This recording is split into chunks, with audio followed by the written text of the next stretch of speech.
Hi everyone, welcome to the cafe. देखिए कितना coincidence है। कल हमने वॉरेन बफे की सीरीज स्टार्ट की एंड आज सबको पता है कि मार्केट्स में क्या हुआ। In fact small cap was down almost 5%, और आई थिंक इस वीक के लिए तो it is down by 8-9%। And बहुत सारे लोगों को they must have got their senses back. And जब हमारी लाइफ में कोई कष्ट आता है, कोई दुख आता है ना, तो हमें भगवान याद आते हैं। और जब स्टॉक मार्केट में ऐसा कोई दिन होता है ना, तो सबको वॉरेन बफे ही याद आता है।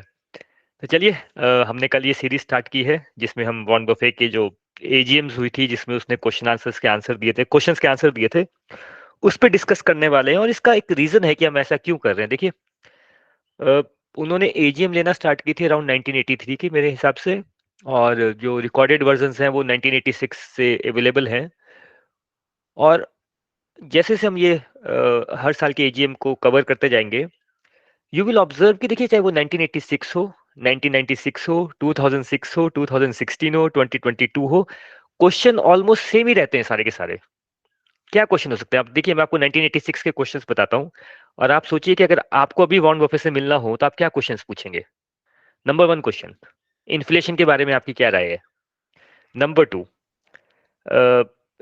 मैक्रो इकोनॉमिक्स, कि आपको क्या लगता है कि इकोनॉमिकल कंडीशन कैसी है, नेक्स्ट ईयर क्या होने वाला है। All the standard questions. Third, कि आपने कोई कंपनी अगर वॉरेन बफेट ने ली है, लाइक अभी Oxy petroleum, Warren Buffett bought Taiwan semiconductor. तो जो कंपनीज उन्होंने ली है उसके बारे में कोई क्वेश्चन। तो जनरली इस टाइप के क्वेश्चंस रहते हैं, और एवरी ईयर ये एक स्टैंडर्ड क्वेश्चंस रहते हैं। प्लस कुछ लाइफ से रिलेटेड लोगों के क्वेश्चन रहते हैं कि how he lives his life, and एक फिलोसफिकल क्वेश्चन जिसे बोलते हैं। जनरली चार्ली मुंगर से वो फिलोसफिकल क्वेश्चन पूछे जाते हैं, because he is known for his philosophy of life. तो चलिए स्टार्ट करते हैं। एक मजेदार बात सुनाता हूँ उससे पहले। जब उन्होंने 1983 में फर्स्ट मीटिंग की, I could be wrong but मुझे लगता है 1983 में ही स्टार्ट की थी, जहां तक मैंने पढ़ा है।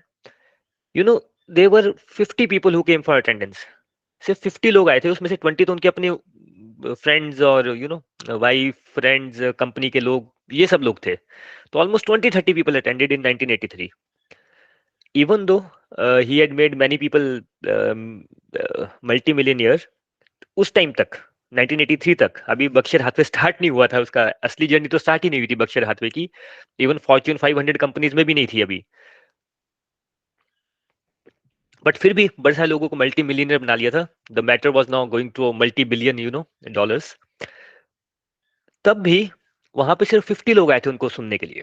83 हो गया, 84 हो गया, 85 हो गया, 86 में जाके ऑलमोस्ट 500 पीपल अटेंडेड। एंड जैसे तो बाद में आपको पता ही है कि 96 97 में they almost book complete stadium type book करना पड़ता है बिकॉज ऑफ वॉरेन बफे।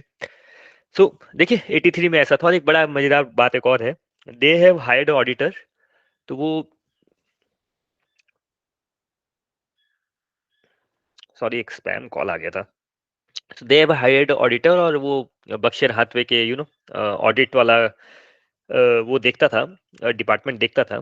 तो बक्शर हाथवे की मीटिंग थी आई थिंक 84 या 85 की, और उसको ड्यूटी दी थी गेट पे कि जो भी आएगा उसकी टिकट चेक करना। तो वो टिकट चेक कर रहा था, वॉरेन बफे आया उसने वॉरेन बफे से टिकट मांग ली कि सर आपका टिकट क्या है। देन ही रियलाइज हो ये वॉरेन बफे है। एंड देन वॉरेन बफे की वाइफ आई, सूजी बफे, और वो भी सीधा जाने लगी, तो उसको रोक लिया, बोले मैम आपका ticket. And she was like I am सूजी बफे। सो पॉइंट ये मैं बोलना चाह रहा हूँ यहाँ पे कि इस इंसिडेंट से, इस मैटर से, कि उसके एम्प्लॉय को यही नहीं मालूम चला कि वो उनकी वाइफ है या फर्स्ट टाइम की वॉरेन बफे है ये। कि एक तो yes, Warren Buffett has always lived a very simple life. Number two, they Warren Buffett plus Charlie Munger, they had a very very private life. आप उनको पब्लिक में उनका अपीयरेंस, जब ये 1983 और 85 के बाद जब वो एक्चुअल में बक्शर हाथवे को सेकंड लेवल पे लेके जाने लगे, and they started doing this AGMs and some interviews, तब जाके पीपल स्टार्ट नोइंग अच्छा ये वॉरेन बफे भी है। बिफोर दैट इवन उनके पड़ोसी को नहीं पता था कि he is a multi millionaire. Okay, point ये है यहाँ से सीखने का कि ध्यान से सोचिए कि how much private life he used to live. और देखिए, इसका एक रीजन होता है। अगर आपको लाइफ में सक्सीड होना है, तो सबसे पहला काम कीजिए, अपनी लाइफ को प्राइवेट कर लीजिए। आपको किसी को शोर मचा के बताने की जरूरत नहीं है कि आप स्टॉक मार्केट में इन्वेस्ट कर रहे हैं, वैल्यू इन्वेस्टिंग को पढ़ रहे हैं, या अपने हेल्थ के ऊपर काम कर रहे हैं, कोई भी गोल अचीव कर रहे हैं।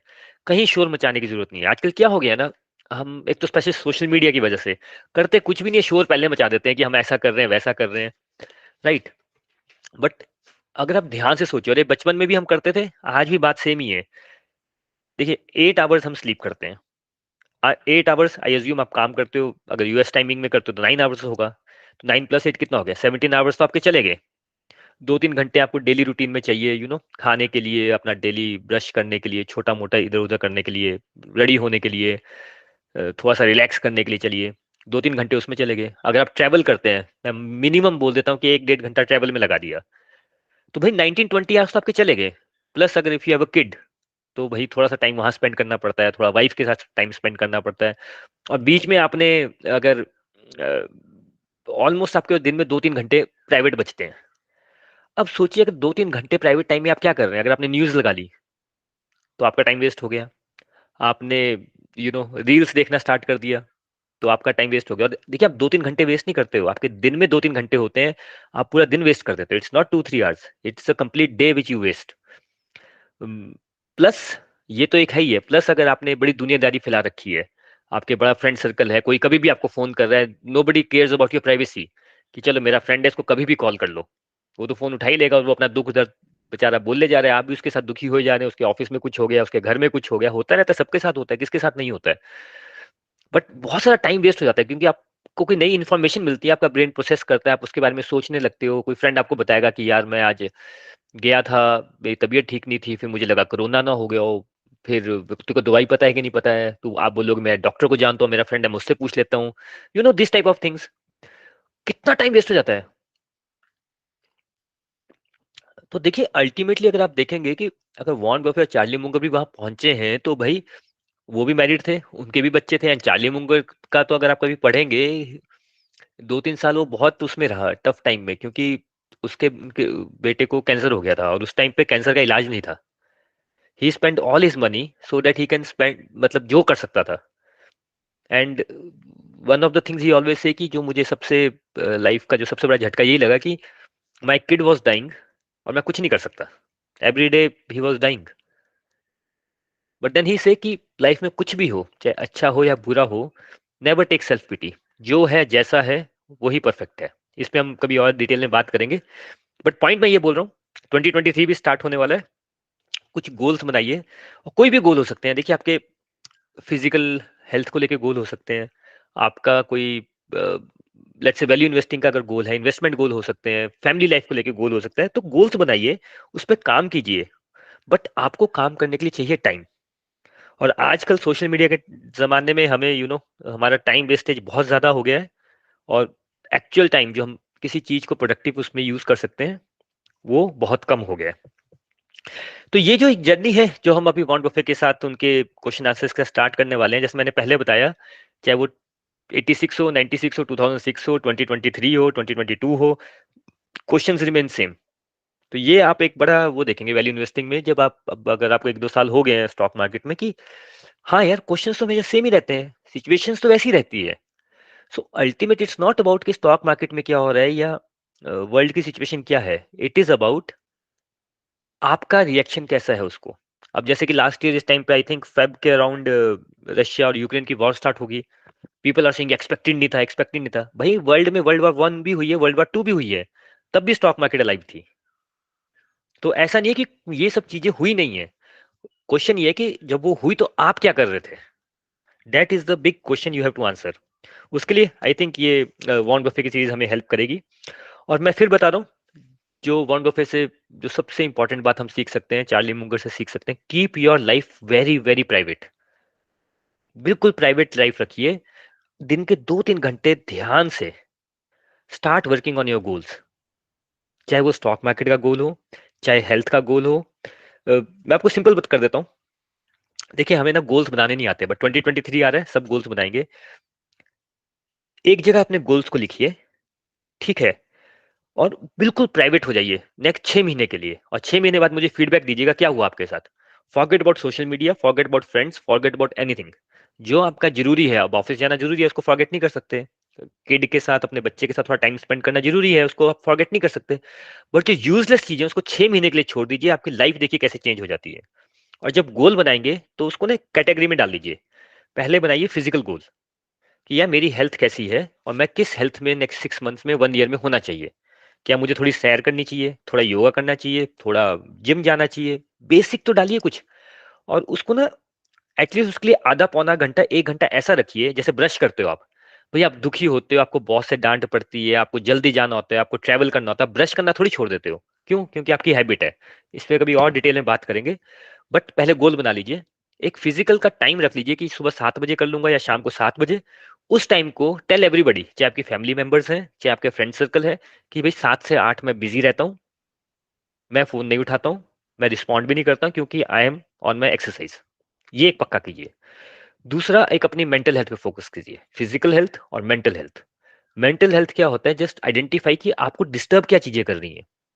हो सकता है आपको न्यूज बड़ी देखते हैं, आप न्यूज डिस्टर्ब कर रहे हैं। हो सकता है फैमिली व्हाट्सएप ग्रुप बहुत डिस्टर्ब कर रहे हैं, फेसबुक बहुत डिस्टर्ब कर रहा है, यूट्यूब के रील्स बहुत डिस्टर्ब कर रहे हैं, और कोई आपका इन सब का कोई रोल नहीं है आपको लाइफ में आगे बढ़ाने का। आइडेंटिफाई आपको मेंटल डिस्टर्बेंस कहाँ हो रही है। मेंटल डिस्टर्बेंस क्या होती है कि आप कुछ देख लेते हो, फिर आप उसके बारे में सोचते रहते हो, इरिटेट होते हो। उसको थोड़ा कट डाउन कीजिए। 1 साल के लिए छोड़ दीजिए। आप देखेंगे आपकी लाइफ कहाँ से कहाँ पहुंच जाती है। तो फिजिकल गोल, मेंटल गोल। तीसरा गोल जो मुझे लगता है कि बिल्कुल बनाना चाहिए, वो फैमिली गोल। स्पेशली अगर आपके kids, if you have like छोटे बच्चे हैं, I have a 5 year old daughter. तो जनरली हम क्या क्या गोल बनाते हैं कि यार मुझे उसको ये सिखाना है, मेरे को उसको सिखाना है कि सुबह 6 बजे उठना चाहिए और 6 बजे उठ के एक्सरसाइज करनी चाहिए।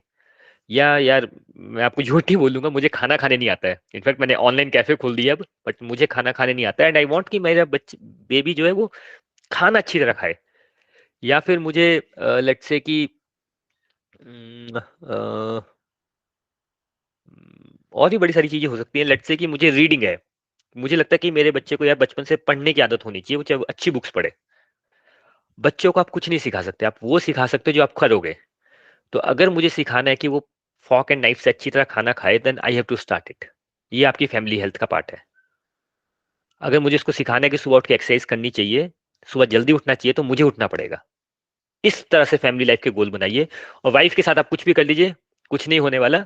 उनके साथ जैसे होता है ना, जैसे इंडिया चाइना बॉर्डर में आप भाई वॉर करेंगे, दोनों का नुकसान होगा।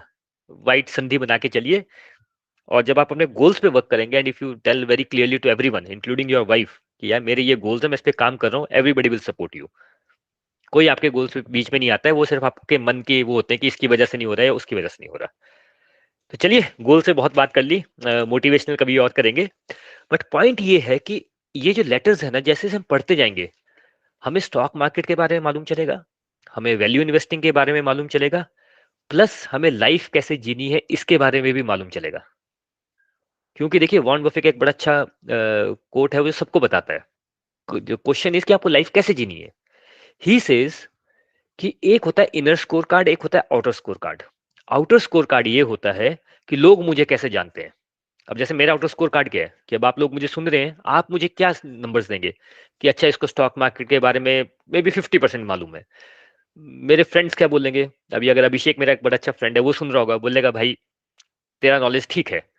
हाँ, लेकिन मेरे किसी और फ्रेंड को मैंने अभी लास्ट वीक की बात कर रहा था मैं उससे, मैंने कहा स्टॉक मार्केट का भाई देख ले, तेरे को भी ठीक रहेगा। वो बोले भाई दुनिया में हर बंदा स्टॉक के बारे में बात कर रहा है, तू नया क्या बता रहा है मेरे को। मैंने कहा ठीक है।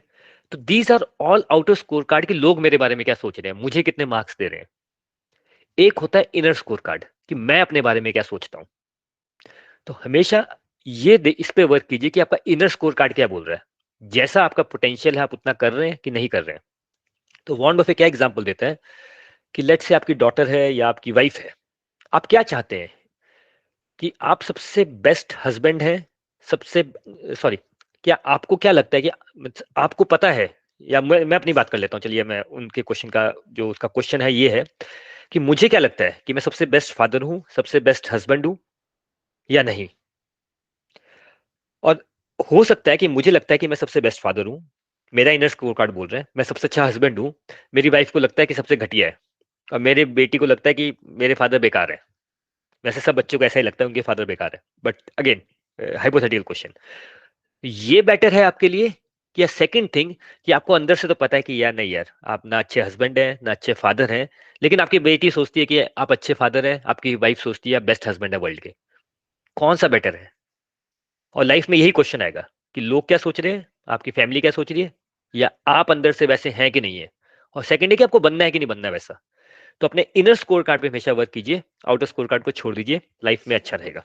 अगेन मेरी वर्डिंग नहीं है, वॉरेन बफे की वर्डिंग है। चलिए, अब लेटर्स पे स्टार्ट करते हैं, जो हमारा मेन फोकस है। बड़ी सारी बातें होगी, मेरे को लगा थोड़ी फिलोसफी बात कर लेते हैं, क्योंकि 1986 से हम ये लेटर्स स्टार्ट कर रहे हैं, और बड़े सारे लेटर्स को पढ़ेंगे, और फिलोसफी भी बहुत सारी डिस्कस होगी, लाइफ चेंजिंग हम डिस्कशंस करेंगे इसके ऊपर। बट अल्टीमेट, कभी आपने सोचा है कि लोग वॉरेन बफे को इतना फॉलो क्यों करते हैं, चार्ली मुंगर को फॉलो क्यों करते हैं? स्टॉक मार्केट के लिए? नहीं नहीं नहीं, इट्स स्टॉक मार्केट तो पार्ट है ही है उसका, बट प्लस लाइफ की फिलोसफी के लिए, कि भाई how to live a better life.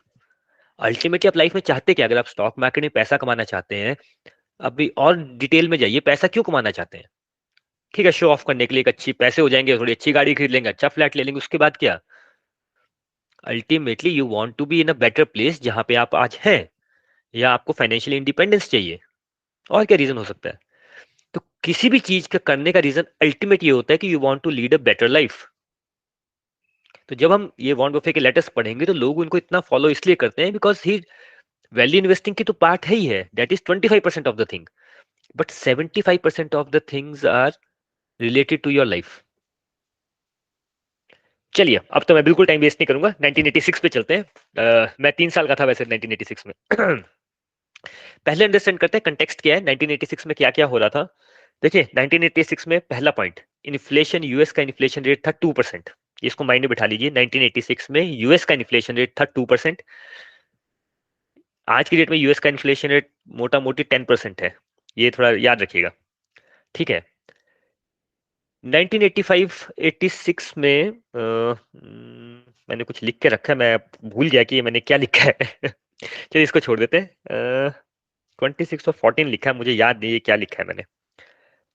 हाँ, 1985 में जो वहाँ का S&P है, यूएस का जो स्टॉक एक्सचेंज है, 85 में 26% रिटर्न दिया था, और 86 सॉरी 85 में 26% रिटर्न दिया था, और 86 में 14%, यानी कि 2 साल में जब उन्होंने 86 की एजीएम ली, तो ऑलमोस्ट 40%। सोचिए, अब सेंसेक्स 40% ऊपर हो गया था। सेंसेक्स आज 2% नीचे है, लोगों की हवा निकल गई है। यहाँ पे जब ये मीटिंग हो रही थी, तो सेंसेक्स ऑलरेडी 40% राइज कर चुका था 2 साल में, एंड पीपल वर लाइक, जब बुल मार्केट आती है जैसे इंडिया में 2 साल में है, तो हर बंदा आ जाता है। आपका दोस्त भी स्टॉक मार्केट में होगा, पड़ोसी भी होगा, एसआईपी भी होंगे, टीआईपी भी होगा, सब कुछ होना स्टार्ट हो जाएगा। एड भी आना स्टार्ट आ जाएगी कि म्यूचुअल फंड सही है, बस म्यूचुअल फंड पे लगाओ, ऐसा करो वैसा करो, ऑल दोस बुलशिट। सो वो सब चीजें हो रही थी यूएस में। इन्फ्लेशन 2% था। सबसे इंपॉर्टेंट उस टाइम पे जापान। देखिए, जापान में याद रखिएगा, 1982 में, मैं पैदा भी नहीं हुआ था, 1983 में पैदा हुआ था। 1982 में जापान का जो निकी है, इट वाज एट 7,000। नंबर्स को याद रखिएगा, निकी 82 में 7,000 था, 86 में 4 इयर्स में इट वेंट टू 26,000, 4 टाइम्स हो गया था। और 89 में जब उसने पीक किया तो 37,000। सोचिए, 82 से 89 के बीच में इट वेंट 5 टाइम्स। अगर निकी 5 टाइम्स हो गया, तो जो अंडरलाइन स्टॉक्स हैं, वो सोचिए कहां तक पहुंची होंगे। अभी इंडिया का आप कंपेयर कर लेते हैं कि जब 2 साल पहले कोविड आया था, मेन कोविड जब आया था, तो आई थिंक 8,000 9,000 निफ्टी ने टच किया था। अभी निफ्टी 2 टाइम्स हुआ है। Some of the stocks had gone 100 times. A group stocks, उसके बारे में तो बात करने का मतलब ही नहीं है, they have gone like 100 times. क्या क्या बोल सकते हैं? तो वैसा, जब हेडलाइन सेंसेक्स सोचिए, अभी 2 टाइम्स हुआ है, अगर 5 टाइम्स हो जाए तो स्टॉक्स कहाँ पहुंच जाएंगे? निफ्टी 1 लाख पे हो जाए तो स्टॉक्स कहाँ पहुंच जाएंगे? तो वो जापान में चल रहा था। 89 में उन्होंने पीक किया था, 86 में ऑलमोस्ट 4 टाइम्स हो गया था। और कंटेक्स्ट के लिए बता देता हूँ, लोग बोलते हैं हमेशा स्टॉक मार्केट में पैसे लगाओ। 89 82 में 7,000 था, 89 में 37,000 था, उसके बाद 2012, यानी कि ऑलमोस्ट 23 ईयर्स बाद, 2012 में 8,000 था। आज की डेट में अभी भी 26,000 है। 89 में जो पहुंचा था आज तक नहीं पहुंचा है। इनफैक्ट 86 का नंबर और 2023 का नंबर एक ही है। अगर आपने जापान में पैसे लगाए होते 1986 में, तो अभी भी आप सेम पैसे पे होते आफ्टर सो मेनी ईयर्स। और उसका एक रीजन है, may be after 30 years also. 30 साल हो गए इस बात को। अगर आप 80s में 90s में याद करेंगे तो Japan was the booming economy. कोई भी वो लेना हो, इलेक्ट्रॉनिक आइटम लेना हो, मेड इन जापान होना चाहिए, मेड इन जापान होना चाहिए। मुझे याद है हमारे घर में यू नो जो वीसीआर आया था या वीसीपी आया था, it was from Japan, Japan के आते थे। फिर सोनी का वॉकमैन होता था, एवरीथिंग वाज जापानीज। तब तक चाइना स्टार्ट ही नहीं हुआ था, एंड व्हेन चाइना वर्क कम तो जापान जस्ट वेनिस्ड अवे। तभी ये बहुत इंपॉर्टेंट है कि कौन सी कंट्री ऊपर जा रही है, कौन सी कंट्री ऊपर नहीं जा रही है। और जापान में एक और प्रॉब्लम हो गया, जब बुल मार्केट आती है ना तो हर चीज के पैसे बढ़ जाते हैं, प्राइस बढ़ जाता है। ऐसा कहा जाता है 1986 में टोक्यो में जो 2 बेडरूम फ्लैट का प्राइस था, वो कितना था कि आप वॉशिंगटन डीसी के सेंटर में एक महल बना लेते हैं। मतलब जितने का एक 2 बेडरूम फ्लैट था टोक्यो में 1986 में, उतने में तो आप वॉशिंगटन डीसी में एक महल खरीद लेते हैं, व्हाइट हाउस जैसा। और जो वो प्राइस था, अगर किसी ने उस टाइम पे फ्लैट खरीदा, टोक्यो में खरीदा ही होगा तभी बिक रहा था, आज तक वो अपना प्राइस रिकवर नहीं कर सकता, आज तक उस प्राइस पॉइंट पे पहुंचा ही नहीं है। तो इकोनॉमिक्स ऐसे चलती है। तो इसको, इस सब कंटेक्स्ट को ध्यान में रखते हुए 1986 का लेटर स्टार्ट करते हैं। 1986 तक वॉरेन बफे ने अभी तक कोक को नहीं खरीदा था, कोक उन्होंने उसके बाद खरीदा। बट उनके दो बिजनेस बहुत जबरदस्त उन्होंने ले लिए थे। One was insurance business. और देखिए वॉरेन बफे का ना हमेशा इंश्योरेंस बिजनेस पेट बिजनेस रहा है। और वो पेट बिजनेस इसलिए रहा है उनका कि इंश्योरेंस बिजनेस होता क्या है, मोटा मोटा ये होता है कि आप इंश्योरेंस लेते हैं, जैसे आप हेल्थ इंश्योरेंस लेते हैं, आप साल का 1 लाख रुपीज पे करते हैं, कभी कुछ हो गया अगले 5 साल 10 साल में तो they will pay you 1 lakh का आपका जो भी इंश्योरेंस अमाउंट होगा। वॉरेन बफेट सेज कि क्योंकि हमें इंश्योरेंस का पैसा पहले मिल जाता है, वो पैसा मेरे पास आ गया, मैं क्या करूंगा। तो वॉरेन बफे, उसको फ्लोट बोला जाता है, टेक्निकल टर्म है फ्लोट। तो Warren Buffett used to invest that money जिससे बर्कशायर हाथवे बना है इन कंपनीज। और अब ऐसा तो है नहीं कि आपने 1,000 लोग को इंश्योरेंस किया तो 1,000 के 1,000 लोग इंश्योरेंस में आ जाते हैं एक ही दिन में। ओके, कभी हो सकता है ऐसा, बट आज तक तो हुआ नहीं है। तो कुछ क्लेमिटीज होती है, वो साइकिल चलता रहता है। बट ही, उनका जो फ्लोट है, क्योंकि उसके इंश्योरेंस बिजनेस बड़ा होता गया, फ्लोट आता रहा, मंथली पेमेंट्स आ रहे हैं, and he is used to invest it in stock market, जहां से बर्कशायर हाथवे एक्चुअली ग्रो किया है। और एक सीज कैंडी करके कंपनी थी, उसके बारे में बात करेंगे। बड़े सारे लेटर्स में उसके बारे में बात होगी। It was the first business जिसके लिए वॉरेन बफे ने प्रीमियम पे किया था, 3 times book value See's Candy के लिए पे किया था। आपको भी आजकल इंडिया में भी उसकी कैंडीज मिलती है, मार्केट में जाएंगे, स्पेशली जो सिटीज में रह रहे हैं। देयर इज हार्शेस का एक चॉकलेट है, कभी खा के देखिएगा। आपने डेयरी मिल्क खाई होगी, आपने कोई भी चॉकलेट खाई होगी, हार्शेस की चॉकलेट आती है, एंड आप उसको टेस्ट कीजिए और हमारे टेलीग्राम में फीडबैक दीजिएगा कि मेरा पॉइंट सही था कि नहीं था, कि वही वॉरेन बफे की कंपनी की जब चॉकलेट खाएंगे तो आपको समझ आ जाएगा कि Warren Buffett is not an idiot, वो जीनियस ऐसे ही नहीं है। चलिए, तो जो 1986 की मीटिंग हुई, उसमें सबसे पहले जो वॉरेन बफे ने बात की थी स्टॉक मार्केट के बारे में, जैसा वो जनरली करते हैं, कोई टॉपिक लेके आते हैं, उस पर बात करते हैं। First topic he discussed was margin of safety.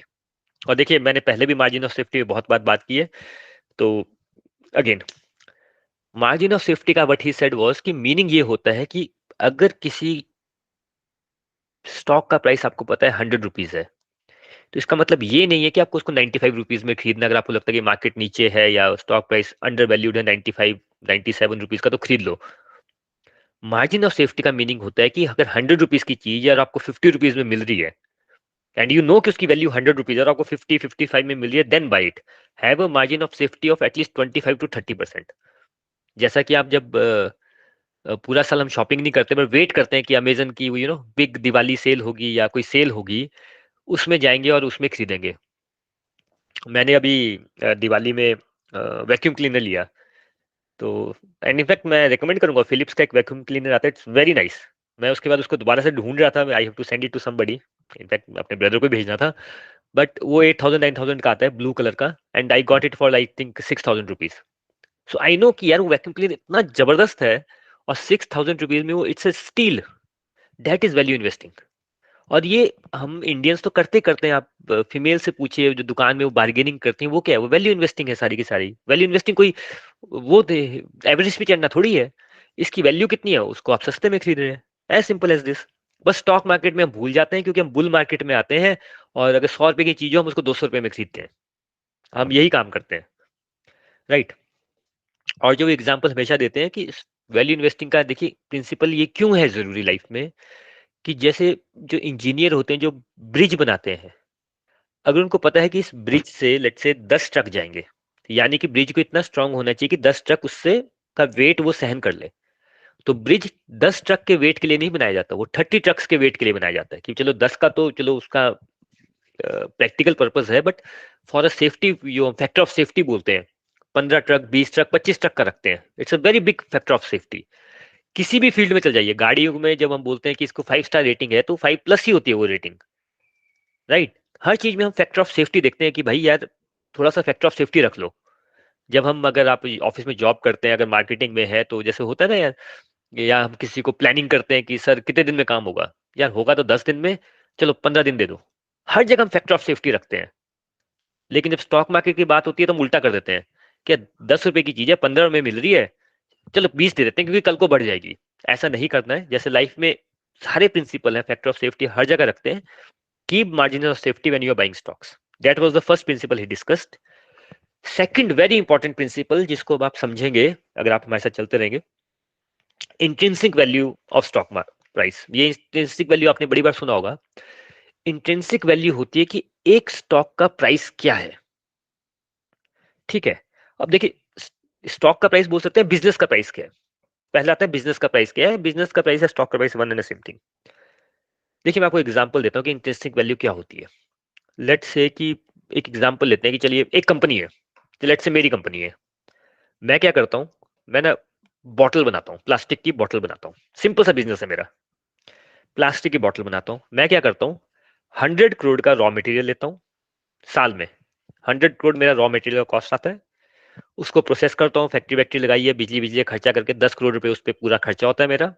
10 crore employ का खर्चा, ये वो करके सब कुछ करके सारी कॉस्ट मिला के मेरे को 150 करोड़ का उसका वो बनता है, पूरा कॉस्ट आ जाता है। 100 करोड़ रॉ मटेरियल, 50 करोड़ मतलब इम्प्लॉय कॉस्ट, इंटरेस्ट, ये बिजली का खर्चा, पानी का खर्चा, मशीन का खर्चा, एवरीथिंग मिला के। तो 150 करोड़ की मेरी कॉस्ट पड़ेगी बॉटल बनाने की साल की। और मैं उसको मार्केट में बेच देता हूँ 200 करोड़ में और 50 करोड़ का प्रॉफिट कमाता हूँ। ये मेरी कंपनी है, ठीक है। ये हो गया बिजनेस। अब मेरे को आप बताइए कि 50 करोड़ की अगर मेरा प्रॉफिट है तो आप इस कंपनी को कितने में खरीदेंगे अगर आपको ये कंपनी खरीदनी हो। अब अपना अपना वो आइडिया है, कोई बोलेगा 50 करोड़ का मतलब चलो सिंपल सी बात है 10 पी रख लेते हैं हम, इन्फ्लेशन भी 10% है, पी भी 10 दे देते हैं, तो 500 करोड़ इसकी मार्केट कैप होगी, या इसका सेल प्राइस हो गया। यानी जो कंपनी 50 करोड़ का प्रॉफिट दे रही है, सिंपल सी कंपनी, वो 500 करोड़ का उसका सेल प्राइस बनता है, बेसिक। ये हो गया आपका intrinsic value. But Warren Buffett ने क्या बोला कि ये तो है जो टेंजिबल है, ये जो आप कैलकुलेट कर सकते हैं। एक होती है इंटेंजिबल वैल्यू जिसके लिए आपको दिमाग लगाना पड़ता है। 50 करोड़ मेरा प्रॉफिट है, 500 करोड़ में आप कंपनी खरीद रहे हैं। अभी कल न्यूज आ जाती है एक कि मुझे कोक से कॉन्ट्रैक्ट मिल गया है, कि कोक ने बोला कि भाई वरुण, अब मेरी फैक्ट्री को मैं तुम्हें 1000 करोड़ का कॉन्ट्रैक्ट देता हूँ, तुम्हें 1000 करोड़ की बॉटल बनानी है। मैंने कहा ठीक है, मैं 800 करोड़ का लोन ले लूंगा, एक और ज्यादा रॉ मटेरियल खरीदूंगा, थोड़ी फैक्ट्री लगाऊंगा, 1-2 साल बाद अगर आपने 1000 करोड़ का कॉन्ट्रैक्ट दिया तो पहले मैं 100 करोड़ का रॉ मटेरियल लेता था, मैं 1000 करोड़ का ले रहा हूँ। पहले मैं 200 करोड़ में बेचता था, मैं 2000 करोड़ में बेचूंगा। पहले 50 करोड़ प्रॉफिट था, 500 करोड़ प्रॉफिट होगा। अब बताइए, एक ऑर्डर मिलने से 2 साल के अंदर जो मेरा प्रॉफिट 10 टाइम्स हो सकता है, ये जो मेरी वैल्यू है। अब ये ऑर्डर मेरे को भी मिल सकता है, किसी और को भी मिल सकता है, बट ये जो इंटेंजिबल है, जिसको अभी आप जब आप बिजनेस को एनालाइज कर रहे हैं कि 2 साल बाद इसके साथ क्या हो सकता है, दैट इज इंटेंजिबल वैल्यू। तो इंट्रिंसिक वैल्यू होती है एक जो बिजनेस आपका अभी है, टेंजिबल, प्लस इंटेंजिबल जो आपको दिमाग लगाना पड़ेगा पूरा पढ़ के, या मैनेजमेंट क्या कर रही है, या उनका थॉट प्रोसेस क्या अगले 10 साल के लिए, कि उसकी इंटेंजिबल वैल्यू क्या है। And that is where your intrinsic value of a stock comes. तो एक है जो आप बिल्कुल कैलकुलेशन करते हो, स्क्रीनर पे जाते हो, पी रेशो क्या है, सेल्स क्या है, ये क्या है, वो क्या है, वो करते हो, प्लस उसकी इंटेंजिबल वैल्यू क्या है। चलिए जैसे जैसे हम अभी वॉरेन बफे के साथ चलेंगे तो वो क्या होता है ना कि लोग, अभी तो पहले 50 लोग आए, फिर 500 लोग आए, तो इस टाइप के क्वेश्चन पूछे, फिर पीपल गो बैक, फिर नेक्स्ट ईयर फिर आते हैं, फिर और ज्यादा डिटेल में क्वेश्चन पूछते हैं कि सर पिछले साल आपने ये बोला था, पर इसका मीनिंग क्या हुआ। उसके बारे में चलिए और बात करेंगे। थर्ड क्वेश्चन को आप देखिए, उस टाइम पे का क्वेश्चन है जब इन्फ्लेशन रेट यूएसए में 2% था, आज की डेट में 10% है। आज भी हम वरीड है, 1986 में भी वरीड थे। तो वॉरेन बफेट से पूछा था कि इन्फ्लेशन के लिए आपके थॉट्स क्या हैं। वॉरेन बफेट सेड कि उनको लगता है कि उस टाइम पे जो इन्फ्लेशन है ना, it's not a economic problem. ठीक है, जैसे हम पढ़ते हैं कि फेड ने बहुत मनी प्रिंट कर दी है, कोविड के वजह से बड़े सारे ट्रिलियन डॉलर चेक्स काटे गए और दिस एंड दैट है, इसकी वजह से इन्फ्लेशन हो गया, ऐसा वैसा। अदर रीजंस भी हैं कि प्रोडक्टिविटी बहुत बढ़ गई है। देखिए, प्रोडक्टिविटी बढ़ने का मीनिंग ये है कि पहले मैं लेट्स से कि मैं एक आर्किटेक्ट हूँ और मेरा बिल्डिंग बन रही है लेट्स से यूएस में, आर्किटेक्ट मैं ये इंडिया में हूँ। तो मैं अपनी पूरी वो ड्राइंग शीट उठाऊंगा, फिर यूएस जाऊंगा, फिर वहां पे देखूंगा, फिर वापस आऊंगा, फिर ड्राइंग बनाऊंगा। I will take 3 months. आज की डेट में क्या है, मैंने अपनी पीडीएफ आईपैड में बैठ के बनाई, यहाँ से ईमेल भेज दिया, वहां पे उसने चेक की, उसको ठीक नहीं लगा, उसने वापस भेजा, मैंने यहाँ पे पीडीएफ में देखा, ऑनलाइन किया। कितना खर्चा बच गया, is free of cost. That is productivity. उससे भी इन्फ्लेशन बढ़ जाता है। Having said that, he said कि इन्फ्लेशन का प्रॉब्लम इकोनॉमिक नहीं है, इट्स अ पॉलिटिकल प्रॉब्लम। कि पॉलिटिकल पार्टीज नहीं चाहती हैं कि इन्फ्लेशन का प्रॉब्लम सॉल्व हो। ये 1986 में भी ट्रू था, 2006 में भी ट्रू था, 2022 में भी ट्रू है, 2023 में भी ट्रू रहेगा। कि बातें कोई जितनी मर्जी कर ले, इन्फ्लेशन का प्रॉब्लम कोई सॉल्व नहीं करना चाहता है। क्योंकि इन्फ्लेशन का प्रॉब्लम सॉल्व करेंगे, जैसे कि आजकल आप देख ही रहे हैं कि स्टॉक मार्केट, यूएस की मार्केट 50% डाउन क्यों है। देखिए, इन्फ्लेशन को समझते हैं 2 मिनट के लिए। इन्फ्लेशन है क्या? महंगाई। ठीक है, महंगाई इसका प्रॉब्लम क्या है कि मैं आपको एक एग्जाम्पल दे देता हूं कि महंगाई का प्रॉब्लम क्या है। लेट्स से आप अगेन एक कंपनी चलाते हैं, ठीक है। लेट्स से आप टीचर हैं या कोचिंग इंस्टीट्यूट चलाते हैं। आप कोचिंग इंस्टीट्यूट चलाते हैं तो आपने के पास दो खर्चे हैं। आपने क्या कहा, एक आपने बिल्डिंग ले ली जिसका आप रेंट दे रहे हो, लेट्स से जो भी रेंट दे रहे हो, ठीक है। प्लस आपके पास 100 टीचर्स हैं, ठीक है। ये सिंपल सा वो रख लेते हैं, प्रेमिसेस रख लेते हैं। अब इन्फ्लेशन क्या होती है कि यूएस का एग्जांपल लेते हैं कि 0% इंटरेस्ट रेट था। यानी कि मैंने भाई बिल्डिंग लेनी थी, मैंने बैंक के पास गया, 0% पे मैंने इंटरेस्ट रेट उठा लिया। मैंने 100 टीचर रखे, टीचर भी खुश हो गए, उनको सैलरी भी दे रहा हूँ, लोगों से जो बच्चों से फीस आ रही है। उन टीचर्स ने क्या किया, उन 100 टीचर्स ने, क्योंकि यूएस में है, वो भी सब बैंक में गए कि हमारी जॉब लग गई है, हमें पैसे दीजिए, हमें घर खरीदना है। उन्होंने भी ले लिया, सब 0% पे चले। करते करते अब उन फेड का इंटरेस्ट रेट हो गया 5%। अब मैं जो अपना ईएमआई भर रहा था, it has increase by 5%। But मेरे जो 100 एम्प्लॉइज है उनका भी 5% इंक्रीज हो गया है, राइट। सबका जब 5-5-5% इंक्रीज हो गया, अगर आप फैक्ट्री चला रहे हैं तो आपका रॉ मटेरियल जो आप ले रहे हैं उसका भी 5% इंक्रीज हो गया, उसका जिस ट्रांसपोर्ट कर रहे हैं उसका भी 5%, जहां पे जिसने पैसा उधार लिया वहां पे 5% इंटरेस्ट रेट इंक्रीज हो गया। तो करते करते क्या होता है कि जो लेट्स से अगर मैं कोई रॉ मटेरियल था, मैं 100 रुपीज की 150 में बेच रहा था, बट इस 5% से ये नहीं होगा कि वो 155 की हो जाएगी। क्योंकि बीच में बड़े सारे लोग इन्वॉल्व होते हैं, सप्लाई चेन जिसे बोलते हैं, बड़े सारे लोग इन्वॉल्व होते हैं। वो 150 की जगह 200 हो जाएगा। तो क्यूमुलेटिव इफेक्ट वो 50% आ जाता है इन्फ्लेशन का। ओके। तो जब इन्फ्लेशन बढ़ती है तो सबसे आसान तरीका होता है इसको कंट्रोल करने का, जो गवर्नमेंट करती है वो इंटरेस्ट रेट बढ़ा देती है। तो यूएस यही कर रहा है, 10% इन्फ्लेशन है, 5% को पहुंच गए हैं। इंडिया में inflation is running I think 13-14% है। ऑफिशियल फिगर भी इसके आसपास ही है, बट चलिए लोगों को जो भी लगता हो। और हमारा इंटरेस्ट रेट अभी भी इससे आई थिंक 6-7-8% के आसपास चल रहा है। It has to go to 11-12%, नहीं तो इंडिया में बहुत बड़ी प्रॉब्लम हो जाएगी।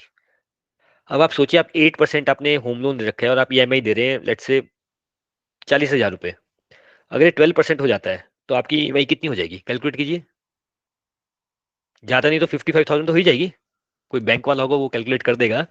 बट अगेन, तो होता क्या है कि इंटरेस्ट रेट से आपका तो बड़ा ही बड़ा जो पूरा का पूरा साइकिल है, पूरा का पूरा जो लोग इन्वॉल्व है, ठीक है, उस सबका इंटरेस्ट रेट बढ़ जाता है। तो जो क्यूमुलेटिव इफेक्ट आता है वो बहुत ज्यादा आता है। अब इंटरेस्ट रेट का इफेक्ट मैं आपको बता देता हूँ। मैं 3 साल पहले, 4 साल पहले, आई थिंक कोविड से पहले गोवा गया था। गोवा तो जाते रहते थे पहले, अब बड़े महंगाई हो गई है।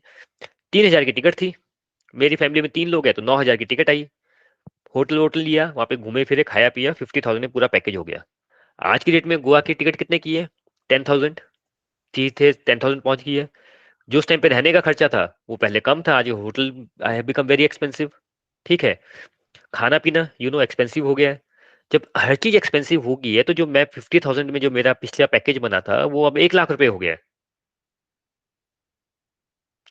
अब मेरी सैलरी तो डबल हुई नहीं है, बिग थिंग। तो होता क्या है इन्फ्लेशन से, और जब इंटरेस्ट रेट बढ़ता है तो जब हर चीज आपको महंगी लगना स्टार्ट हो जाती है तो आपके माइंड में एक नेगेटिविटी आ जाती है। नेगेटिविटी क्या आती है कि अगर आपने सोचा था कि यार मेरे पास एक गाड़ी है, मैं गाड़ी रिप्लेस कर लूंगा, मैं 25 लाख की गाड़ी रखूंगा, 15 लाख वाली गाड़ी से बोर हो गया। बट अब आप न्यूज सुन रहे हैं कि हायरिंग फ्रीज हो गया है, मार्केट ठीक नहीं है। तो आप सोचोगे यार ये जो 10 लाख की गाड़ी है 1 साल और चला लेता हूँ, या फिर 25 लाख की क्यों खरीदनी है, 20 लाख वाली खरीद लेता हूँ, जब अगले साल खरीद लेंगे, नहीं यार जब टाइम ठीक आएगा। हर व्यक्ति ये सोचना स्टार्ट कर देता है।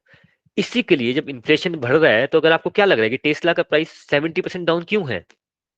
अगर आप यूएस में रहते हैं भाई, अगर आपके पास को लग रहा है कि हायरिंग फ्रीज है या प्रॉब्लम होने वाला है, इन्फ्लेशन से आप स्ट्रगल कर रहे हैं, महंगाई से स्ट्रगल कर रहे हैं, तो आप जाके टेस्ला क्यों खरीदेंगे?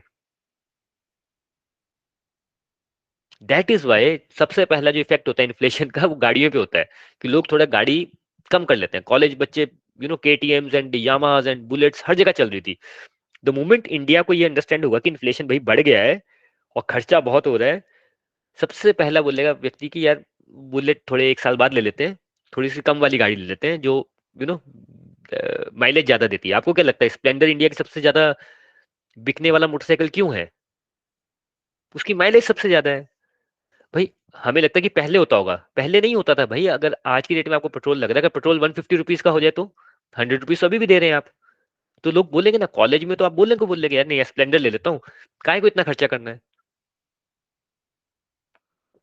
तो ये क्वेश्चन था। But what Warren Buffett told in that time कि he is very worried about inflation. 86 की बात बता रहा हूँ कि ही सेड कि he is very worried about inflation.